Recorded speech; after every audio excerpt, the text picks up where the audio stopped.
자, 2부 시작이 됐습니다. 오늘의 픽미업 한번 새롭게 한번 가볼 건데요. 자, 오늘 제가 한번 모시고 싶었었어요. 나와달라. 드디어 모셨습니다. 자, 이용수 대표님 모셨습니다. 반갑습니다. 안녕하세요, 이용수입니다. 네. 제가 소개시켜드린 것보다도 한번 본인께서 직접 한번 소개 한번 해보시죠. 예. 저는 뭐 조금 자그만 어떤 뭐 조금 네트워크 쪽 관련되어 있는 자그마한 회사를 운영하고 있고요. 대한민국의 21세기와 22세기를 아주 밝게 준비하기 위한 쪽집게는 아니지만 아주 미래에 대한 관심이 많은 그런 시사에 대한 관심이 그렇죠. 많은 그런 사람이라고 하죠. 많으시죠? 예, 제가 얘기를 네, 종종 네. 제 사석에서 형님이라 부르고 있지만 너무 많으시죠. 정치적인 것도 그러고 아마 저는 이렇게 정리하면 될 거예요. 이용수 대표님은 아마 부천 지역에서 모르면 간첩이다.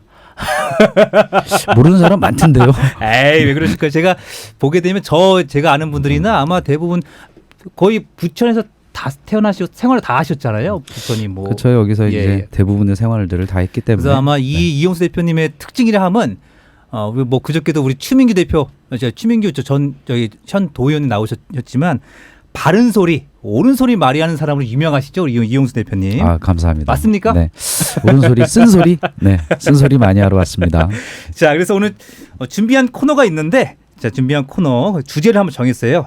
2022년 청와대를 향한 대선 승자는이라고 하면 주제 키워를 정했습니다. 자, 어떻습니까? 2022년 이제 곧 뭐 내년 3월이기 때문에 얼마 남지 않은 시간이에요. 근데 여당과 야당 아주 뭐 네거티브 전도 지금 심해지고 있고 또 전 윤석열 검찰총장에 대한 어떤 관심도 또 여권에서는 또 당내 안에서 어떤 이 피터기는 어떤 그런 마타도어 어떤 이런 부분들의 열기가 지금 많이 뜨거워지고는 있는데 뭐 개인적으로 하나의 어떤 소견이 있다면 마타도어도 좋고 치열한 경쟁도 좋고 다 좋은데 국민들이 좀 지치지 않았으면 좋겠어요. 아, 그렇죠. 지쳐요. 네, 너무 지치는 부분들이 너무 많이 보여지는 것 같아서 지치지 않고 좀 아름다운 경선, 국민들을 향한 어떤 헌신할 수 있는 자세를 아름답게 보여줄 수 있는 그런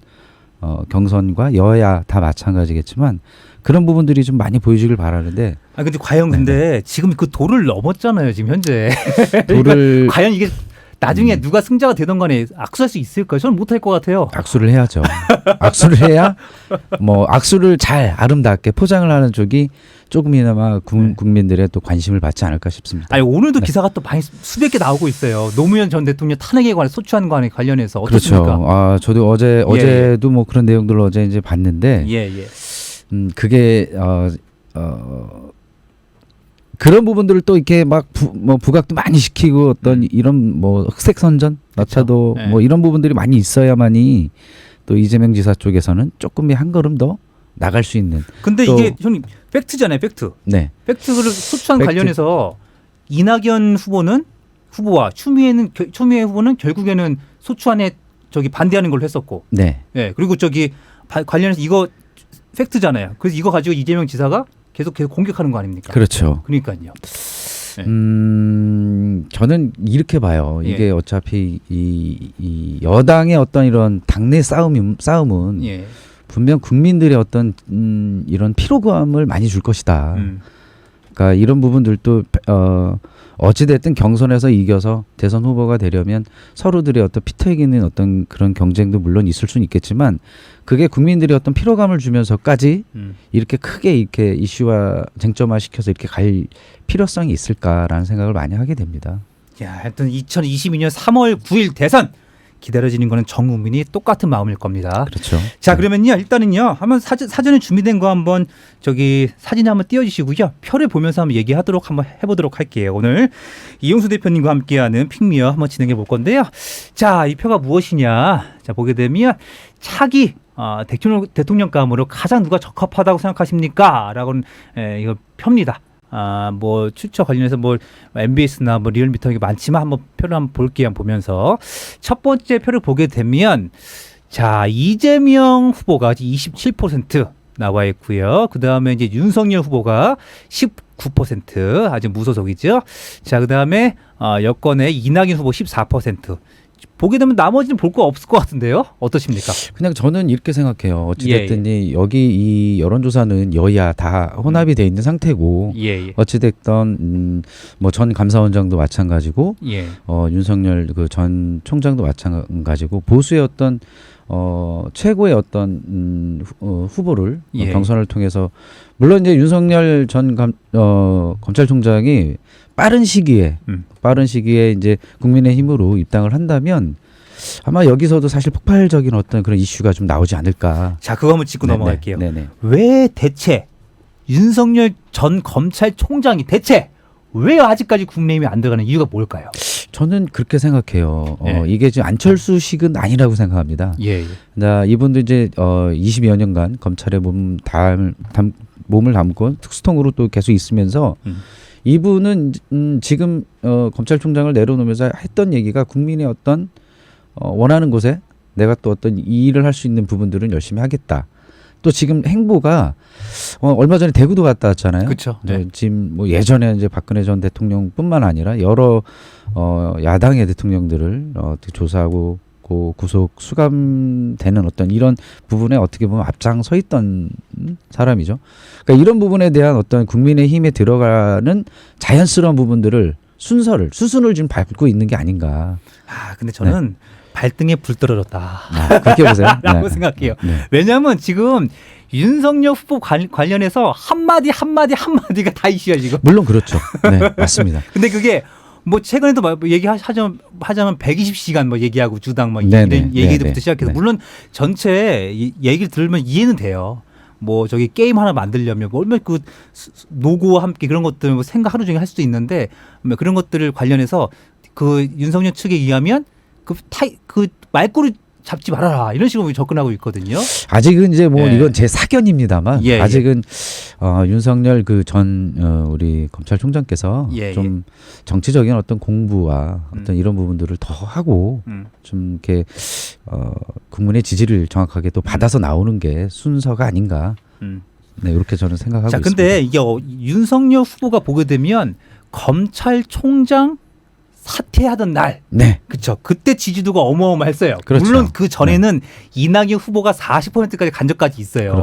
근데 이제 박근혜 대통령 전 사면 관련해서 그게 뚝 떨어졌고, 근데 지금 보게 되면 윤석열 후보가 사퇴하는 날 막강했다가 계속 내려가고 있거든요. 그렇죠. 거기에는 이유는 여러 가지 있겠지만 지난주에 얘기했던 최모 씨 3년 구형받는 거 내용도 있고요. 그럼 계속 내려갈 수밖에 없어요. 지금도 보게 되면 지금 저 표 같은 경우는 제가 볼 때는 장모 사건하고 연관이 있는 것 같거든요.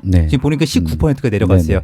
이낙연 후보가 14% 올라갔다는 것은 예비 경선 이후로 지금 제일 안정적이라는 이슈가 많았거든요. 물론 거기서도 1위 했었고 저기 뭐 이벤트 이런 것 관련해서 이낙연 후보가 결국에는 3강 구도다. 이재명 후보와 윤석열 후보, 이낙연 후보 3강 구도다 생각하는데 어떻게 생각하십니까? 저는 이렇게 생각해요. 저는 윤석열 씨는 국민의힘에서 살아남지 못할 거라고 저는 생각합니다. 그래요? 네. 그러면 왜 이유가 뭐냐면 정치적인 어떤 연륜과 어떤 이런 부분들을 경험 이런 부분들이 상당히 많이 부족하기 때문에 여러 어떤 정진석 국회의원이라든지 어떤 측근들이 이렇게 주변에 계시지만 본인 자체가 미래에 대한 비전과 정책을 올바른 방향을 제시를 못하고 어떤 측근 정치를 한다면 이게 사실은 국민들한테 과연 이거를 박수를 받을 수 있을까? 본인이 사실 이제 총장직을 그만두고 난 지도 사실 그렇게 오래된 시간이 아니에요. 그렇기 때문에 공부할 수 있는 어떤 그런 여건, 이런 시간적인 어떤 이런 부분들이 많이 부족했고 인기만 있다 그래서 대한민국 22세기를 준비하는 우리 대한민국을 짊어질 수 있는 건 아니라고 저는 생각합니다. 네네. 그렇고 저는 개인적으로 또 국민의힘에 보면 또 홍준표 또 젊음의 어떤 이런 어떤 미래를 또 이렇게 짊어지고 있는 하태경. 또 그 외에 또 다수의 그런 여러 박진 국회의원도 얼마 전에 이렇게 출사표를 던졌더라고요. 유승민도 있죠. 유승민 국회의원도 있고요. 근데 이런 뭐 경제통도 있고 뭐 어떤 이런 대표로 할 수 있는 그런 분들이 많이 계신데 과연 이 험난한 이런 숲길에서 정치 경험이 정말 전무한 윤석열 총장이 인기도만 있다 그래서 이걸 가져갈 수 있을까요? 전 어렵다고 생각합니다. 그럼 최재형 감사원장은 어떻게 보세요? 저는 지금도 뭐 얼마 전에도 뭐 이렇게 뭐 따님 관련해서도 부동산 관련해서도 뭐 이슈가 조금씩 있었는데 그분 또한 저도 험난한 길을 쉽게 가진 못할 거라고 저는 생각합니다. 그러니까 윤석열 후보와 최재형 전 감사원장은 정치하고 전혀 관련이 없는 거잖아요. 그렇죠. 어떻게 보면 문재인 정권, 문재인 대통령 임명한 분들인데 나와서 배신 때리고 어떻게 보면 예 야당에 있는 편이잖아요. 어떻게 보면 이거 어떻게 생각하십니까? 아니 지금 보게 되면 이런 말을 전 하고 싶어요. 예. 뭐냐면 저는 제가 만약에 그분들의 입장이라면 마지막까지에 대한 어떤 충성도 내가 국민들에게 보여줄 수 있는 어떤 정치는 사실 쇼라고는 하잖아요. 보여줄 수 있는 그런 최대한의 이미지를 극대화시켜서 좋은 이미지로 갖고 나와. 그렇게 갖고 나와서 그 이후에 어떤 뭐 국민의힘이든 또 아니면 여당이든 협상을 통해서 어떤 뭐 경선의 어떤 버스에 올라타서 하든 어떤 이런 부분들을 더 고민을 했을 텐데 계속 조국과의 마찰 또 추미애 법무부 장관과의 또 마찰 계속 마찰과 마찰로 이루어지다 보니까 사실 윤석열 총장이 여당에서는 사실 설 자리가 없었던 거죠. 설 자리가 없었다. 그러니까 그러다 보니 인기는 있지. 또 어떤 이 여당과의 어떤 이런 트러블의 어떤 하나의 중심적인 메이커였잖아요. 그러니까 갑자기 설 자리가 없다 나와서 이게 나온 건데 사설인데 아니 뭐 제 개인적인 의견인데 우리 한선재 의장님이 탈당을 하셨어요. 다음 주에 우리 나오시는데 여쭤볼 건데 한선재 의장님 한번 왜 탈당하셨을까? 저는 사실 오늘 우리 대장님한테 오늘 제가 처음 듣는 얘기인데 저도 개인적으로 친분이 있는데 한번 봐야 되겠습니다. 너무 궁금해서 아까 전화를 했거든요. 다음 주에 보자고 얘기하더라고요. 아무튼 이 관련해서 여러분들 다음 주에 이슈 하나 말씀해 드릴게요. 한선재 의장님에 대해서. 자, 관련 내용 한번 계속 가볼게요. 저는 또 우리 또 여권을 얘기하자면 여당을 얘기하자면 지금 이재명, 이낙연 이 두 후보들 간의 어떤 흑색선전 맡아도 뭐 네거티브 너무 심한데요. 저는 개인적인 소견이 있다면 좀 공정한 정당한 아름다운 경선을 통한다면 이게 그 질문지에도 이렇게 보면 이런 내용들이 이렇게 있더라고요. 한번 제가 우리 지금 질문들 안 하고 있는데 질문들 한번 가볼게요. 1번 보게 되면 이재명, 윤석열, 이낙연 새 대선 주자들의 지지율이 오차범위 안으로 좁혀졌어요. 상강 구도라는 거지요. 자, 윤석열 하락세. 이거 하락세 계속 되고 있어요. 여러 가지 뭐 사건들, 장모 사건들 있고 이낙연 새바람 향후 어떻게 바라보는가? 저는 이제 이낙연 전 대표님이죠. 이낙연 후보님께서 사실은 기자 출신이시잖아요. 그렇죠. 언론인이죠. 또 언론에서 또 오래 또 몸을 또 담아셨고 또 나이도 사실은 이제 이재명 전 지사보다도 사실은 나이가 또 한참 또 많으세요. 그러니까 형님의 정치 맡아도 흑색성전을 서로 좀 중시하고 국민들의 어떤 피로감들 좀 없게끔 해주고 안아주는 어떤 이런 모습들을 좀 이렇게 보여준다면 더불어민주당에서도 뭐 지금 사실은 이제 지난 지방선거죠. 그러니까 또 문제가 있어서 사실은 뭐 부산이나 서울 이렇게 필패를 했는데 이런 형님의 정치들이 어떤 그런 통 큰 정치를 해주신다면 뭐 이낙연 또 이재명 또 그 외에 또 너무 또 훌륭하신 분들 뭐 정세균 뭐 추미애 뭐 훌륭한 후보들이 많이 있지만 또 여권에서도 이 다음 정권이나 어떤 정권 탈환은 또 이어갈 수 있지 않을까. 조금 한번 사견이지만 한번 짚어보고 싶어요. 좀 공감이 되는 게 형님의 정치, 통 큰 정치. 이거는 확실히 이낙연 키워드다라고 볼 수 있을 것 같아요. 그렇죠. 왜냐하면 우리 1차 예비 경선을 보게 되면 제일 안정감이 있었어요. 그리고 그 이재명 후보는 사진으로서 처음에 언택트로 대선 후보 기자회견을 했었잖아요. 그리고 반면 이낙연 후보는 영상으로 갔는데 저 깜짝 놀랐어요. 봤을 때. 이야, 새롭다. 어떠셨어요? 예전에 이제 국무총리 시절에 이 야당의 어떤 이런 비판과 어떤 국정감사 관련해서도 이렇게 사실 이제 총리로서의 역할을 아주 뛰어나게 센스 있게 그렇죠. 센스 있게 너무 이렇게 하면서 아마도 중도 민주당의 어떤 이런 지지자들도 물론 마찬가지겠지만 중도에 있는 사람들도 아마 이낙연 씨의 그때 모습 보고 더 많이 반하지 않았을까. 또 그런 부분들을 사실 이제 당 대표를 하면서 좀 더 보여주길 바랬는데 이제 당 대표의 어떤 기간도 짧고 또 다른 쪽에서는 뭐 이런 얘기도 사실 있잖아요. 한 게 뭐 있냐? 이거 해야 돼. 왜 안 했냐? 무슨 법을 만들었냐? 그치, 이런 그치. 얘기 하잖아요. 근데 아마도 어떤 그런 시기적인 여건적인 부분들이 조금 더 있었더라면 이낙연 씨도 뭔가 좀 만들어내지 않았을까. 또한 이재명 지사 같은 경우에는 저는 이렇게 생각해요. 사실 성남시장 하면서 사실 뭐 큰 도시이긴 하지만 지역민들 간의 어떤 공약 여러 가지 부분들을 이렇게 지켜나가면서 이렇게 운영했다는 건 대단한 거거든요. 아, 그렇죠. 대단하고 아마 이 공약률이 뭐 한 90% 정도 되더라고요. 이행률이. 아마 이낙연, 이재명 이 투톱이 저는 싸우지 않고 네, 반만 이렇게 좀 혼합을 한다면 아름다운 민주당에서 대선 승리를 가져가지 않을까 살짝 사견이지만 한번 점쳐보고 싶어요. 저는 아름다운 거 끝난 것 같아요. 왜냐하면 어저께도 송영길 대표가 그렇게 해달라고 얘기했었고 그리고 선거위원장이 이상민 위원장도 얘기했는데 나올 정도면 끝났다는 거예요. 사실은 이제 아마 그냥 어림잡아서 그 이재명 캠프나 이낙연 캠프나 55% 이제 54% 이상 우리가 지금 이제 5주 정도 연기가 됐어요. 그쵸. 연기가 됐는데 마지막에 우리 최종을 가지 않고 왜냐하면 이재명 지사 같은 경우는 최종 가면 불안해할 거예요. 왜 불안할까요? 아무래도 지금의 어떤 문심 노무현 또 전 대통령께서의 어떤 그런 이런 쪽의 어떤 그런 당원들이 아무래도 친문 당원들 그렇죠. 아무래도 이낙연 쪽에 아무래도 조금은 휩싸여져 있지 않나. 또한 뭐 김두관 의원도 그렇고 또 누구나 지금 우리 더불어민주당에서는 다 지금 내가 친문의 적자요. 다 이렇게 지금 얘기를 하고 있기 때문에 이런 부분들을 조금이나마 안정적으로 차지하려면 그렇게 친문의 적자라고 하는데 이렇게 지지도가 안 올라올까요? 물어보고 싶네요.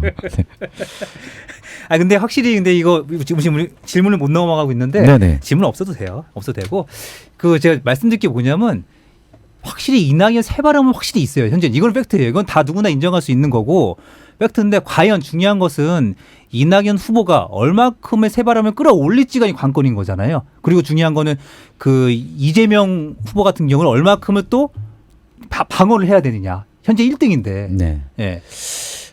저는 이제 국민의힘에 이준석 대표가 되면서 이게 현재인가? 저 되게 좀 꼬집어 보고 싶었어요. 살을. 왜요? 믿기지 않았었거든요. 저도 못 믿겠어요. 왜냐하면 제가 원하는 정치거든요. 정치 이상이거든요. 그렇죠. 조금은 젊은 세대로 좀 넘어가면서 조금 젊은 세대가 젊은 시대의 어떤 세대들이 조금 나라의 22세기를 준비할 수 있는 어떤 그런 정치 악도들도 좀 길러내고 또 국민들을 위해서 뭘 할 수 있는지 뭘 고민할 수 있는지 어떤 그런 조금의 어떤 좀 물갈이론 뭐 조금은 좀 정치의 이런 부분들이 좀 넘어가길 바라는 어떤 이런 부분들도 사실 없지 않아 있었는데 이낙연 대표가 지금 많이 흐름이긴 흐름이죠. 흐름인데 이게 쉽지는 않을 것 같아요. 저는 또 한편으로는 왜냐하면 지금 현재 추미애 전 장관께서는 이재명 지사 쪽에 어느 정도 이렇게 좀 푸시를 좀 이렇게 옹호하죠. 옹호 많이 하죠. 이렇게 좀 하는 부분들도 있고. 어떻게 단일화 됩니까? 추미애 이재명 나중에는 어느 정도는 그렇게 또 바라볼 수 있죠. 그리고 이재명 캠프에서는 이재명 지사 캠프 쪽에서는 강금실 전 그렇죠. 장관님을 또 후원회장님으로 또 이렇게 영입을 하신 걸로 알고 있어요. 강금실 전 장관하면 또 누구의 사람이다라고 뭐 다 알지 않습니까? 그러니까 이런 부분들이 좀 하나의 어떤 희망적인 부분들을 하나 뭐 얘기를 하자면 정말 여당이든 야당이든 나와 계신 분들 보면 정치를 오래 하셨고 국민들을 위해서 지금 헌신하고 봉사한다고 나오시는데 제발 좀 올바른 얘기 가지고 좀 이렇게 비판도 하고 좀 국민들의 어떤 피로감이 안 쌓이게끔 좀 그랬으면 좋겠는데 좀 내용들이 이렇게 좀 나오는 걸 보면 좀 아픔이 있거든요. 좀 좋은 내용도 아니고 또 개인적인 소견은 좀 가족사 가족사도 어느 정도 이렇게 좀 이렇게 할 부분들이 있어야 남을 떨어뜨려야 내가 이기기 때문에 이렇게 할 수 있지만 그거에 어느 정도 정도 것을 좀 지켜주셨으면 하는데 지금 뭐 이낙연 이재명 후보 같은 경우도 사실 얽히고 설켜 있는 문제들이 이렇게 시작이 돼서 저렇게 시작이 되는 거거든요, 사실. 그래서 좀 그런 부분들이 좀 안타깝다 그렇게 생각이 됩니다. 지금 저기 이용수 대표님께서 이준석 대표 얘기했었어요. 네네. 요즘에 그 국민의힘에서 국회의원들도 정치인들도 시험 봐야 된다. 네. 저 어떻게 생각하십니까? 저는 시험이라는 거는 아마 이제 사실 뭐 아직 이제 원외에만 있었지 원내에 들어갔던 사람은 아니거든요. 이준석 예. 대표가. 그러니까 원내 입장을 사실 모를 거예요. 또 고민도 안 해봤을 거고. 예. 박근혜 키즈로 국힘에 들어와서 옛날에는 이제 새누리당. 새누리당이었죠. 이제 그랬지만 이게 현실 정치라는 게 원외에 있을 때와 원내에 있을 때는 너무 다르거든요. 그렇죠. 저도 사실 안 해봐서 모르지만 원내에 계신 분들 이렇게 고민하는 모습들을 보면 이게 사실은 목표와 이상 내가 할 수 있는 것들은 쭉 있지만 이거를 현실로 만들어 나간다는 거는 체계도 바꿔야 되고 체질도 바꿔야 되고 또 제도도 바꿔야 돼요. 여러 가지 바꿔야 되는 게 워낙 많다 보니까 전 개인적으로 어렵다. 어렵다. 네. 그 수많은 그 정치 구단들이 모여 있는 곳에서 또 다선 국회의원들 모여 있는 데서 이준석 대표 그걸 참 이렇게 될까요? 아니, 아직 그래도 이번에 나는 국대다. 야 이거 이슈 받았어요. 네, 이슈 있었죠. 거기 임백천 방송인의 와이프도 됐고. 네네네 맞습니다. 뭐 어떠셨습니까? 신선했죠. 그렇죠. 신선했죠. 네, 신선했고 예. 조금의 새로운 패러다임을 또 여당도 하고 야당이 먼저 해서 주도적으로 먼저 하다 보니까 여당도 이렇게 또 젊으신 분도 청와대에도 입성도 하시고 그렇게 했는데 저는 이게 이제 누가 했다고 그래서 누굴 하고 뭐 이렇게 했다고 그래서 누가 이렇게 만들고 저는 이건 옳지 않다고 생각해요. 여기가 이렇게 했으면 또 다른 어떤 이런 부분으로 또 국민들이 어떤 마음을 사야 되는 게 맞는 거지. 그대로 이렇게 하는 건 좀 사실 이제 마음이 좀 찝찝했습니다. 그래도 모방은 창조의 어머니라고 조금씩 따라가면서 새로운 걸 만들어야죠. 그렇죠. 새로운 게 아직은 좀 이렇게 드러나는 게 크게는 없었고요. 없었다고 저는 생각을 하고. 그래요. 저는 이제 이준석 대표가 들어가면서 이제 뭐가 중요하게 됐냐. 지금 만 19세 이제 고등학생 3학년도 생일이지만 투표를 할 수 있잖아요. 그렇죠. 예. 그러니까 지금 현실 정치하시는 정치인들께서 이제 뭘 고민하셨냐면 야 이제는 20대가 이만큼 중요한 시대구나. 20대 그렇죠. 마음을 얻지 않으면 힘들구나. 예전에는 우리 뭐 아시잖아요. 지역의 어떤 갈등, 뭐 어디 지역은 누구만 다치고, 어디 지역은 야, 너무 재미없어요. 근데 이게 조금 더 시대가 조금 더 좀 발전하면서 조금 더 세대 어떤 이런 흐름들이 이제는 지역 타파를 하고 세대적인 어떤 시대의 어떤 아이콘들, 시대의 어떤 20대, 30대, 40대, 50대, 60대 예 질문을 던져서 우리가 이렇게 해주겠다. 우리가 이렇게 하고 있다. 이렇게 던지지 않으면 표를 못 받는다고 생각을 하겠죠. 많이 변하고 있어요. 근데 그래도 아직은 부족하다. 조금 더 변해야 될 것 같습니다. 여든 야든. 네네. 오늘 정말 좋은 시간인 게 우리 이용수 대표님이 자기 소견들을 과감하게 말씀해 주시는데 정말 너무 좋은 것 같아요. 사견입니다. 네. 어디까지나 사견입니다. 사견. 네. 알겠습니다. 어떤 이런 법적인 테두리에서 벗어나고 싶습니다. 자, 그리고 이번 주에 가장 큰 이슈가 이제 어제 사건일 겁니다. 김경수 지사. 네. 자, 이거 한번 얘기 한번 해볼까요?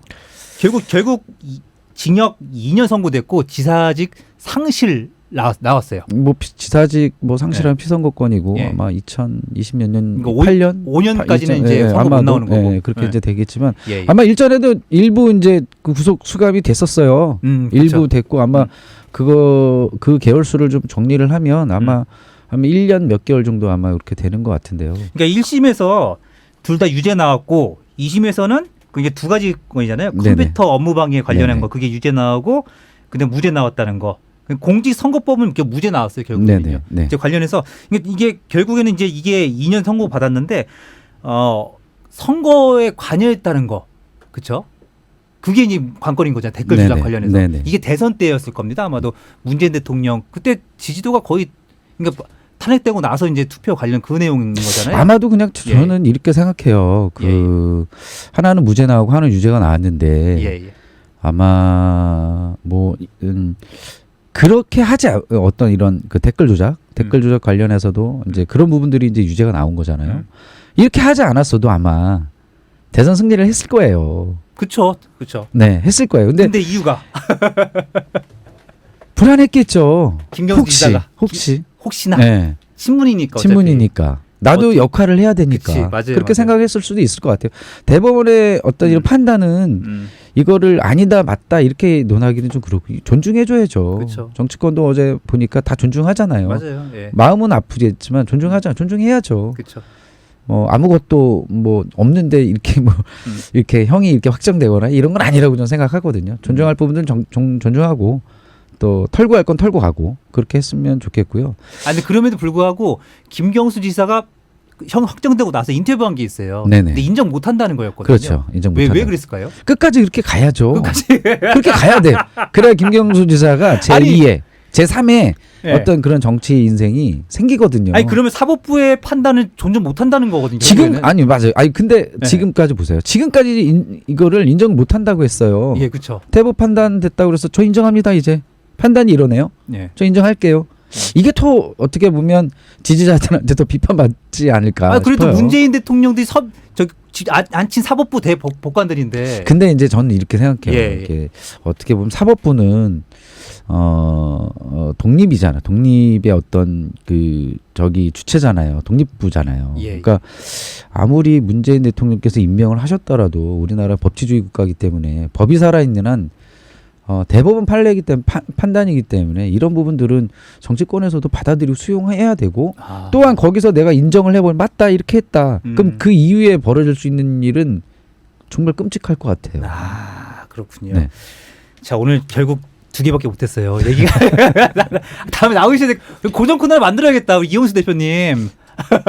고정은 좀 오늘 제가 이렇게 오늘 나오면서 예. 제가 개인적으로 우리 박민선 뉴스 대장님 우리 대장님 예. 너무 좋아하는데 오늘 여기 나오면서 저 안 떨릴 줄 알았어요. 근데 안 떨릴 줄 알았는데 조금은 떨렸어요. 근데 예. 제가 우리 박민서 우리 대장님께서 MBS 이 방송을 하시면서 예.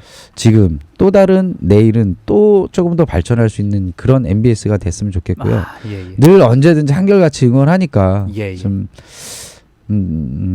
제발 성공했으면 좋겠습니다. 또 그 말을 꼭 하고 싶었고요. 예. 또 다음에 또 기회가 되면 예. 또 못다한 이야기들 또 조금 있으면 또 국민의힘에서는 버스가 이제 갑니다. 그쵸. 경선 버스 갑니다. 그렇죠. 예. 또 그런 버스가 또 진행이 되고 나서 또 한번 불러주시면 과감 없는 사견입니다. 사견, 네. 소견 시청자 아니고. 여러분 사견입니다. 사견. 네. 자 저희 일주일에 한 번 더 많으니까 우리 이용수 대표님 한 달에 한 번씩 좀 모실게요. 네, 나오시고요. 자 이상 네. 이용수 대표님이었습니다. 감사합니다. 네, 감사합니다.